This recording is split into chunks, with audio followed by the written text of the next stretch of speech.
If you make things for the internet, then at some point that process of making and sharing things has probably felt like being stuck on a hamster wheel, which is not a great feeling. In Tara McMullen's TEDx talk, she addresses that issue and what we can do about it. Here are some visual notes that I took of that talk to share some of the most impactful takeaways for me. McMullen sets the stage by describing this situation, this pressure that many of us feel to be everywhere every day, to be posting to all the places. And one of the byproducts of that pressure was these social media schedulers, tools that make it easy for you to drip out content to places like Instagram, Facebook, and Twitter without you having to be the one to go in and actively create each post in real time. But that push toward quantity and quality just led to more and more forgettable content. Things that clutter your feed and don't have much meaning behind them. Tara wanted to make it clear that she is not a fan of this whole situation here. Going a little bit deeper into this situation, McMullen identifies how what we're doing here is really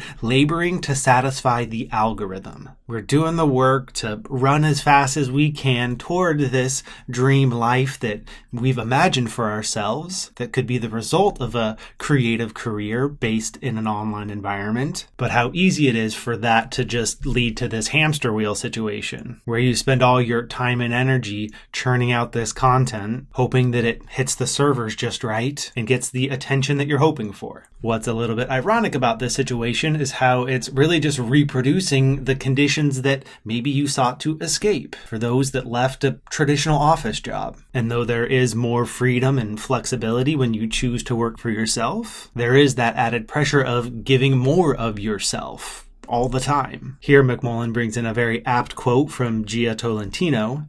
Selfhood has become capitalism's last natural resource. It's the self that this system has been designed to mine and extract as much as possible to keep eyeballs on the feed so that as many ads as possible can be thrown in there. So if that's the fairly bleak situation that we face, what do we do about it? Here, McMullen encourages us to transition from all of that forgettable content to remarkable content, where the overarching principle is less but better. So the roots of this process involve giving yourself more time to explore whatever topic you're about to write about, make a video about, make a podcast about, tweet about, or share on an Instagram story. And with that time to explore, you can actually enjoy the process. You can really dig in instead of just trying to get the next piece of content as fast as possible. And along the way, you'll have the opportunity to find out what remarkable means to you and to your audience. And as you start making more and more remarkable content, that can take away some of the stress you might feel to produce things at a more frequent pace, because remarkable content will pay so many more dividends over time than forgettable content. So the more of that you make, the less precarious of a situation you'll be in when it comes to finding new people to engage with your work. And as a result, you'll have a lot more pride in your work and in the impact that it will have on others. The fruits of this type of labor, as McMullen has seen with the small-scale entrepreneurs that she works with, are much more tangible results for you as the creator and also for the folks that consume your work. And because of the results that come from this remarkable content, that leads to more word-of-mouth marketing. And along the way, you'll be building stronger relationships because of the depth and meaning that's at the core of what you're creating. Looking at the two components of this type of system here, you get both the business results of attracting and engaging new potential customers, and you get the creative satisfaction of making work that you're proud of. I think it's that 1-2 punch that pulled a lot of us into this world of creative and online entrepreneurship. That's definitely true for me. So what I'd like to do now is riff a little bit on these ideas and how I plan to apply them to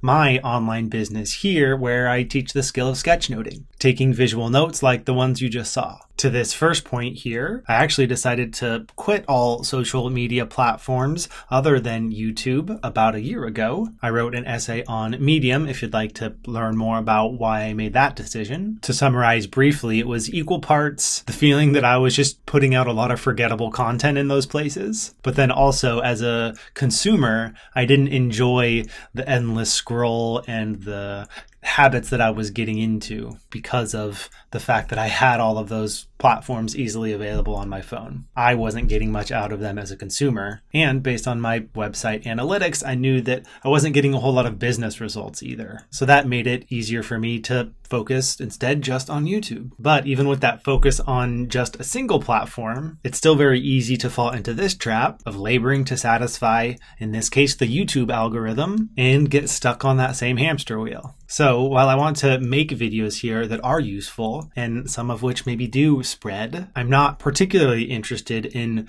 checking all of the boxes all the time in an attempt to satisfy the current state of the algorithm. I much prefer to do what McMullen suggests here and focus on making remarkable content. And for me, the video content that I make here has really fallen into two broad categories. I share some of my own sketch notes and talk through what I learned, and I share tips for others who are learning how to sketchnote. This here, obviously, is an example of that first type of video, and what I've moved toward here, and what hopefully is a step toward remarkable content, is kind of a YouTube-first approach to the creation of the sketch notes themselves. So really that just means focusing on the 16:9 ratio for the specific images that I make. And this also brings in the helpful component of teaching as a way to learn, as a way to solidify what you just learned. So with these 3 sketched slides that I've created here, I enjoyed taking the time to just make them a little bit more clean, a little bit more viewer friendly, because I knew that I was going to make this video. I'm also just now coming out of this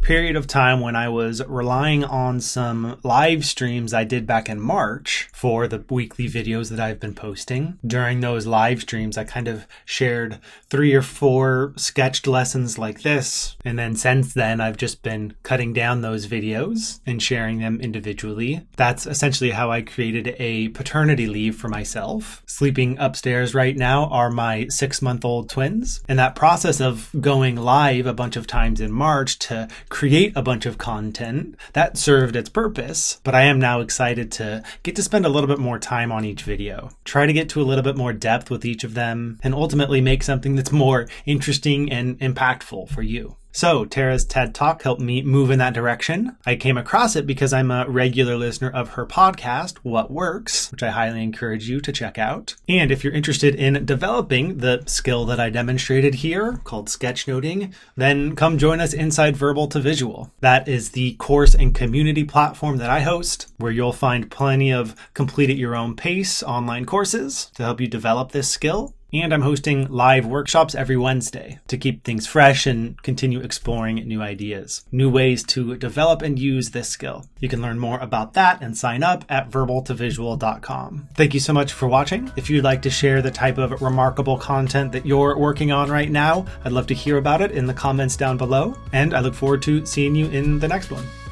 Till then.